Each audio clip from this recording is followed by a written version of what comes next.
Waalaikumsalam. Hai teman-teman yang ada di channel YouTube Sekolah, kita kembali lagi di acara Bincang Santai. Sebelum kita mulai, saya perkenalkan diri dulu. Saya Pak B yang akan memandu jalannya Bincang Santai kali ini. Nah, untuk Bincang Santai kali ini, kita kedatangan tamu dari PPSD Karawitan. Mas, perkenalkan diri. Saya Atar Marzuk, tukang ngamen klasik. Tukang ngamen yang ada gamelan-gamelannya di aula. Oke, sebenarnya saya baru kenal Mas Atar ya, baru Setahun Mas ya. Pas saya masuk, Mas Atar juga masuk juga. Jadi teman sepantaran, teman kerja sepantaran. Sareting. Oke, kali ini kita akan membahas banyak yang mungkin yang kemarin kita sudah membahas seni tari, PPSD seni tari. Nah, kita akan membahas yang musik, khususnya seni Karawitan. Yang sudah kita ketahui, teman-teman kan bisa lihat peralatan gamelan lengkap dari A sampai kendang sampai gong, semuanya ada di aula. Mungkin kalian kepo-kepo gimana sih apa-apa aja yang dilakukan di seni Karawitan. Mesti pelincer, soalnya kan podo Oke, ya kebetulan saya sudah menghadirkan Mas Atar. Oke, kembali Mas ke pertanyaannya.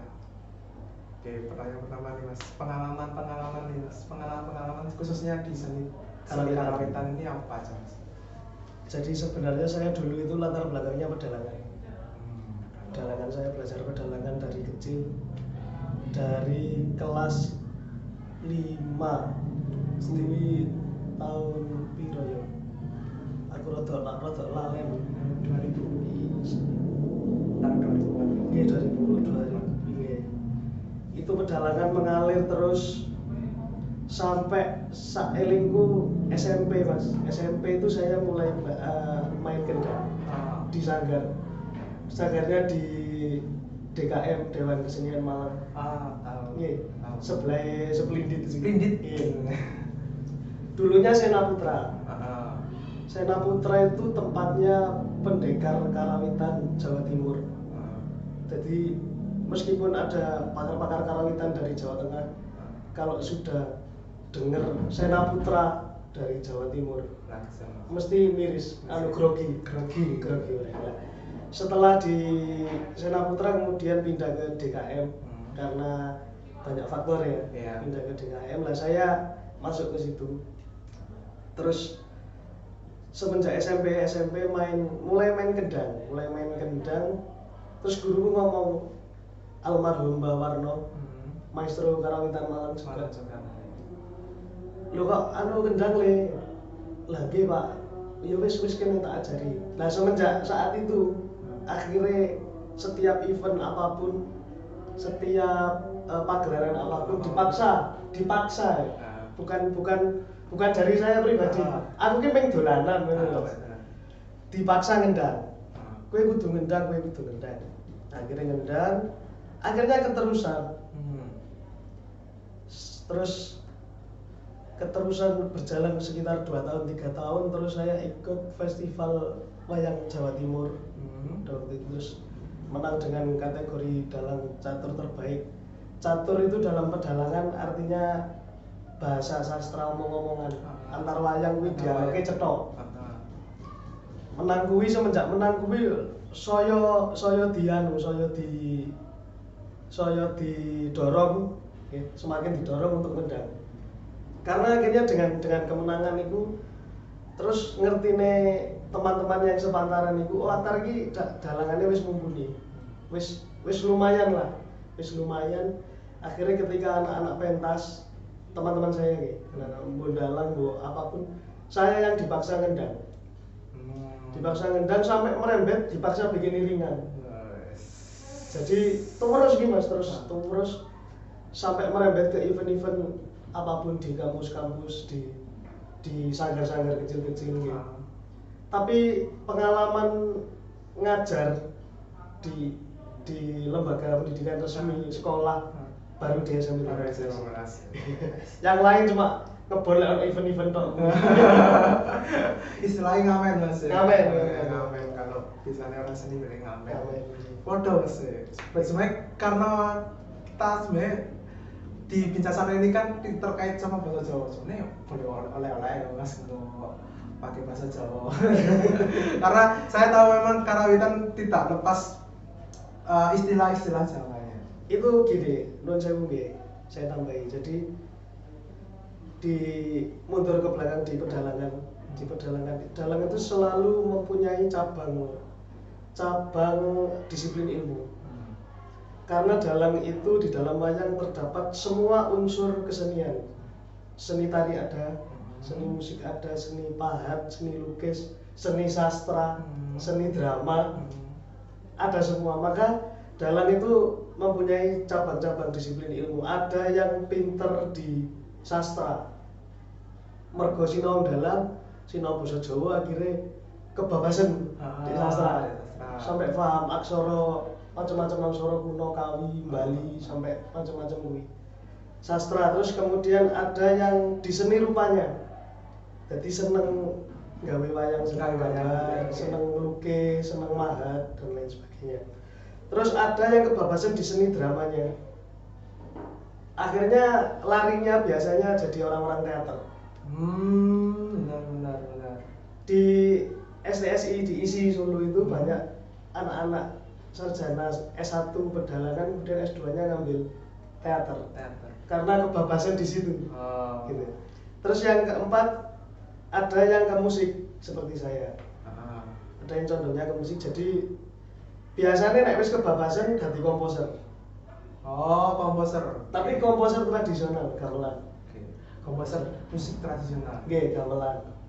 Terus nah yang terakhir yang jadi iku mau ono sastra, kemudian teater, drama, kemudian seni rupa, kemudian musik. Lah yang terakhir ini kebacut di spiritual. Akhirnya jadi dukun. Nah itu tidak bisa kita selak. Orang iso selak. Macam yang fakta yang ngono banget. Akhirnya jadi dukun. Jadi punya cabang itu akhirnya biasanya mengerucut, nggak bisa semua. Mungkin kalau tahu sedikit-sedikit oke, tapi pasti mengerucut ke salah satu. Lah saya termasuk yang di musik, kebabasan yang musik. Untung bukannya dukun ya. Untuk malah saya mau Mas. Oke. Banyak insight ya. Sebenarnya kemarin Bapak juga sebenarnya banyak sekali riset-riset kecil karena saya kan bidangnya literasi Mas ya. Saya juga akhirnya dipaksa juga riset seni karawitan. Memang banyak. Salah satunya yang saya juga baru tahu ya, ternyata ada loh S1 karawitan. Ada S1 karawitan, ada S1 pedalangan, juga ada tari itu banyak kayak loh. Ternyata ada ya S1-nya karawitan, ternyata ada ya S1-nya pedalangan. Ternyata banyak, dan yang saya tahu ya, maaf ya, yang saya tahu kan cuma di Solo sama Jogja. Mungkin itu isi ada beberapa macam yang saya tahu, ada di Jogja, Solo, kemudian Bali juga, kemudian Bandung, kemudian di Kalimantan satu saya kurang tahu di Samarinda atau di mana ya. Kalimantan ada, kemudian di Palembang, Sumatera ada. Setahu saya itu. Bahkan jurusan-jurusan di Institut Kesenian itu sampai perkerisan. Oh iya juga ada benar. Ya. Saya pernah baca juga si pas kemarin lusa sih. Ada juga ya. Dan kalau nggak salah Mas ya, kalau di perguruan tinggi negeri kan ada gelar profesor. Kalau nggak salah kalau di Institut Seni empu ya. Empu. Itu hal yang unik loh Mas. Oh ternyata ada ya. Selain profesor empu, dan ternyata saya riset juga pangkatnya sama-sama gelar kehormatan. Oke. Banyak sekali insight ya, dan saya juga ya sama-sama belajar Mas. Oke, kembali lagi Mas, kita ke pertanyaan selanjutnya. Sebenarnya secara umum sih Mas, seni karawitan itu apa sih? Mungkin secara singkat aja Mas, sejarahnya seperti apa sih yang sampean tahu? Setahu ini yang saya tidak tahu detailnya sejarah ya, tapi sepanjang perjalanan ini yang sangat saya banggakan dalam karawitan adalah di peradaban waktu itu entah tahun berapa, ketika bangsa-bangsa lain menggunakan besi, logam, aluminium dan lainnya untuk berperang, untuk bikin senjata, kita bikin alat musik untuk menyatukan. Iya toh, untuk menyatukan, untuk ngundang wong, untuk syiar agama, untuk hiburan, wong main dukun. Lah, sementara bangsa lain bikin untuk perang. Mereka bikin tombak, mereka bikin pedang, mereka macam-macam. Lah, wong Jawa, saya bukan Jawa sentris ya, tapi sepengetahuan saya karena saya juga orang Jawa. Gamane wong Jawa itu kan keris. Keris itu orang digawe perang kaya pedang sudut-sudutan kae. Tapi keris itu punya perbawa. Jadi ketika keris itu dikeluarkan gini, musuhnya wis rumangsa kalah. Dengan energi yang kita tidak tahu ya. Diketok notok ngene musuhnya wis kalah. Jadi ketika besi itu didaya gunakan untuk menjadi sarana menyatukan orang, terus wong Jawa gelem gawe senjata, sekali gawe senjata ampuhe kaya ngono. Itu yang saya bayangkan sampai sekarang. Terus kemudian karawitan, dulu gamelan tidak sebanyak ini. Setahu saya dulu cuma rebab itu sing kaya dodol arbanan kae. Rebab alat gesek. Ada rebab, ada kendang, ada kenong, ada kempul. Kempul itu gong yang kecil. Nggih. Cuma itu. Kemudian dengan adanya Wali ono Sunan Bonang kae gawe bonang. Terus Sunan Giri ikut kontribusi bikin apa, akhirnya sampai terpengaruh juga budaya Cina dari alat apa ke musik wong Cina sing diturokne terus dipetiki ngene iki. Kayak apa ke jenenge? Kuwi terpengaruh terinspirasi dari itu, terus orang Jawa bikin siter. Terus kemudian kena Eropa ada suling. Dan macam-macam. Tahu Sabrang, Pulau Sabrang ya, wong Jawa lek ngarani luar Jawa kan Sabrang. Ngerti wong Sabrang duwe kulintang terus gawe gambang. Akhirnya berkembang terus sampai jadi sekitar 15 set sekarang itu, 15 alat jadi satu set sekarang itu.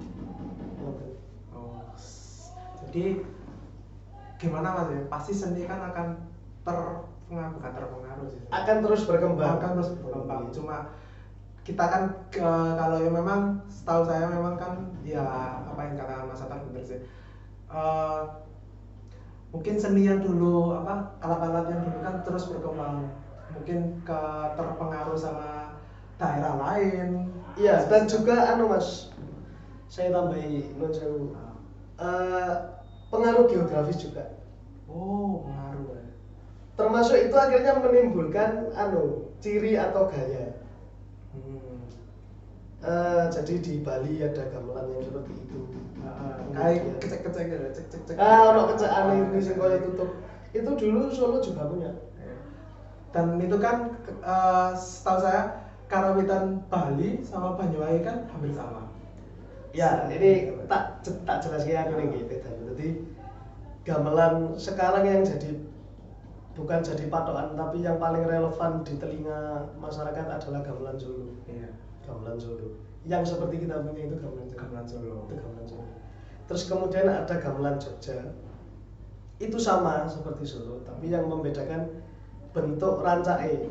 Rancak itu kayunya yang menopang wilah-wilah besi itu. Rancake iki bentuknya ngene iki kaya maisan ini. Itu Jogja. Terus kendangnya juga berbeda, pakai ciblon. Terus kemudian ada lagi gamelan Banyuwangi. Terus ada gamelan Bali. Bentuknya sama tapi larasnya berbeda. Kalau Bali itu pelok, cenderung ke pelok.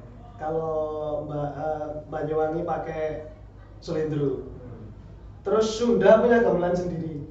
Sunda juga ada sendiri. Terus kendangnya kan jaipong. Itu Sunda, Banyumas, Cilacap, Tegal, Cirebon, satu rumpun. Terus Solo, Jogja, Kedu, Magelang itu satu rumpun. Kemudian Solo, Klaten, Sragen itu satu rumpun. Kemudian Jawa Timur ini yang nyeleneh. Jawa Timur itu karena Jawa Timur itu Mojokerto, Jombang, Malang, Surabaya, Gresik, Tuban, Blitar, iya. sudah lain. Kok bisa? Sudah lain. Jadi lainnya gini, mungkin bentuk gamelannya sama. Yang paling mencolok kendang ya, kendangnya kita punya kendang Jawa Timuran sendiri yang paling mencolok. Tapi yang membedakan itu patot-patot di dalam gamelan itu artinya kunci-kunci nada. Kunci-kunci nada yang akhirnya melahirkan nada-nada yang berbeda. Jadi akhirnya oleh ini Malangan, oleh ini Surabaya. Jadi ada ciri khasnya. Nah itu dipengaruhi oleh geografis wilayah. Wilayahnya. Jadi lek neng dhuwur gunung ki oh tabuhane ngene. Kenapa gamelan-gamelan di pesisir itu selalu iramanya sesak, iramanya karena mereka orang pesisir bendino krungu, Mbak. Oh, benar. Terpengaruh dengan itu. Akhirnya lek gawe satu gending iramanya ngono. Tapi lek gunung tenang. Tenang karena ya ning gunung ki ngono kuwi adem hawane santai rileks.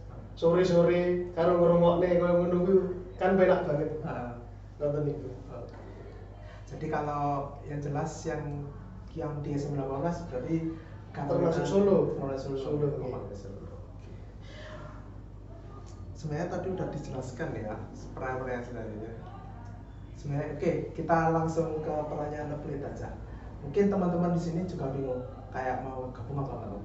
Sebenarnya untuk pesan-pesan nih Mas buat teman-teman ini, apa sih yang dipersiapkan?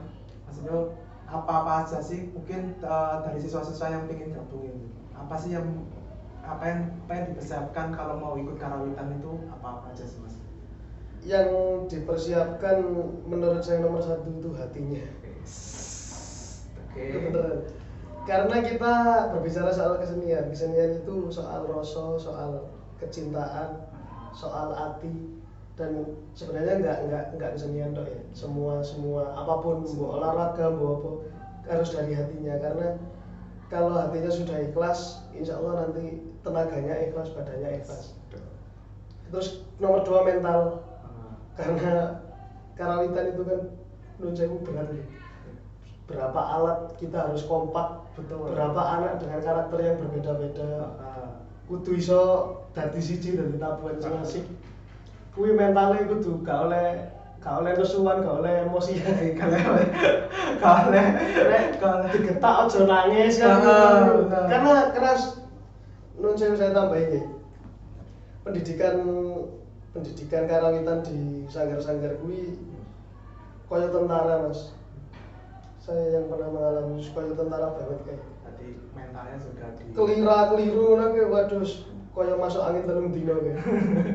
Dan alhamdulillahnya saya kan dibesarkan di panggung-panggung. Jadi tidak mengenyam pendidikan musim koyo bocah-bocah. Pendidikan resmi formal gitu enggak, tapi saya dipaksa bisa di panggung-panggung itu. Berapa kali pentas tanpa latihan, tanpa janjian, bahkan malam pentas suruh ditelepon. Wis kudu iso, ngono iki terus piye? Militer banget to.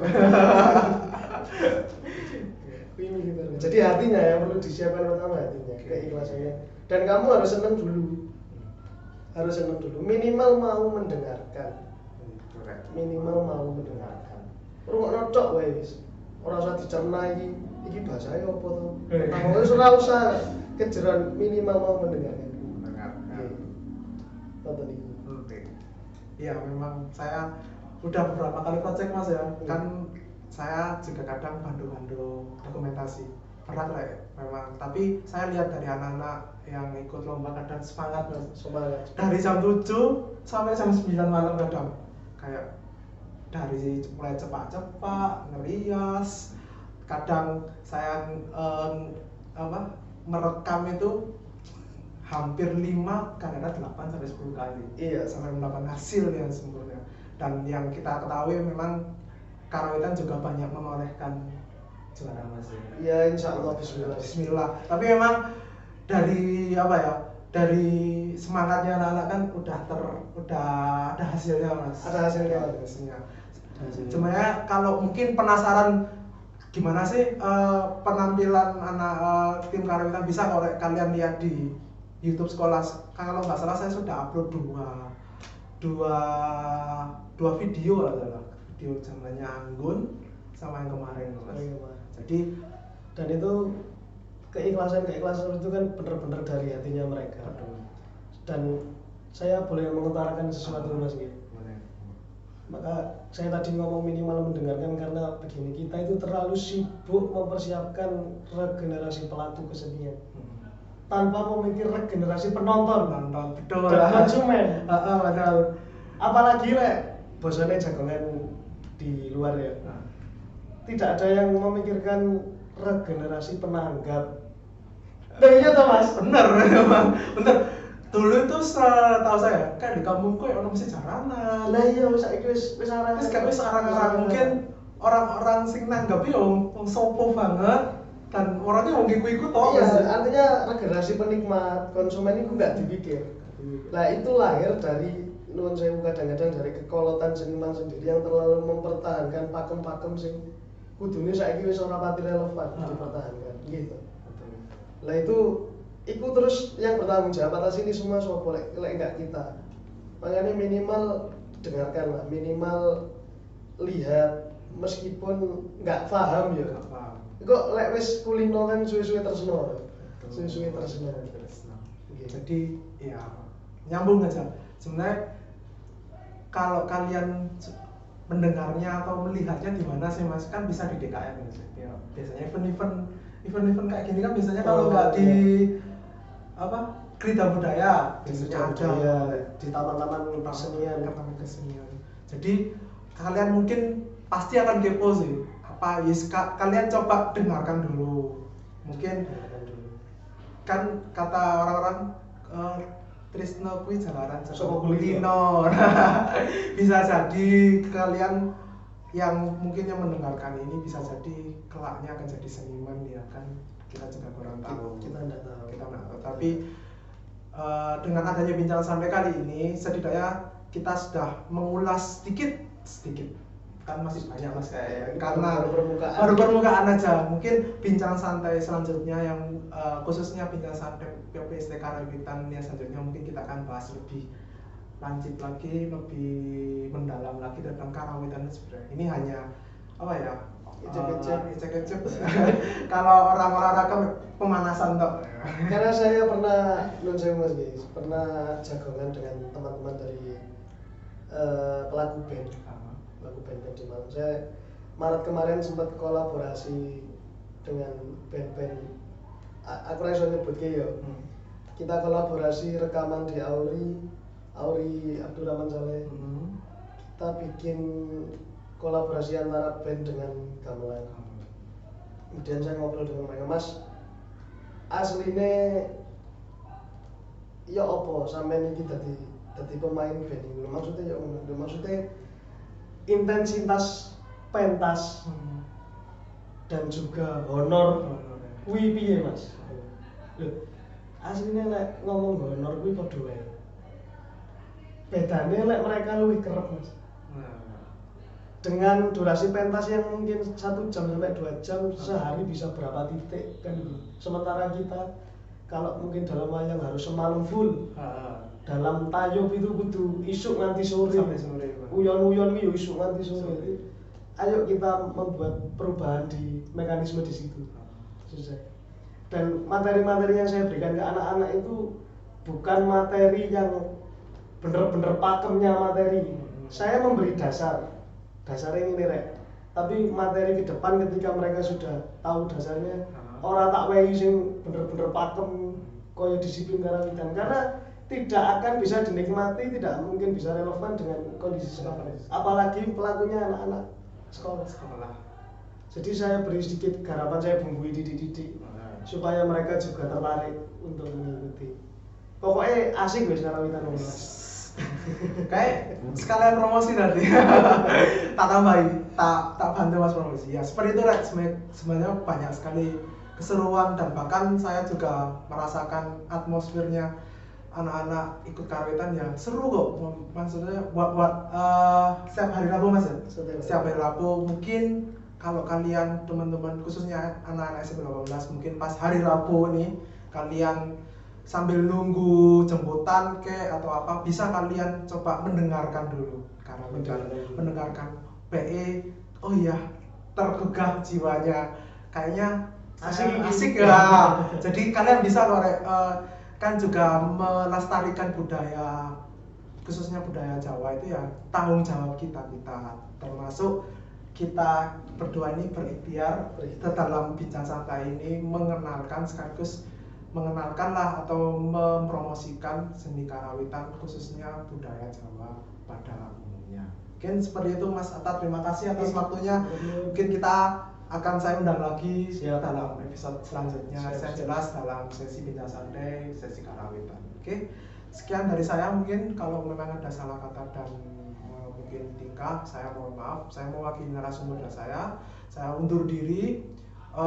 Sampai ketemu di sesi bincang santai selanjutnya di jam yang sama, mungkin setiap hari Jumat kita akan usahakan tetap siaran seperti itu. Jangan lupa like, comment, dan subscribe. Mungkin kalau ada komentar-komentar atau saran-saran bisa kalian sampaikan langsung ke saya, ke WA Pak V, atau mungkin bisa langsung ke saya atau di kolom komentar di YouTube. Oke, terima kasih. Terima kasih Mas Atta. Assalamualaikum warahmatullahi wabarakatuh. Waalaikumsalam.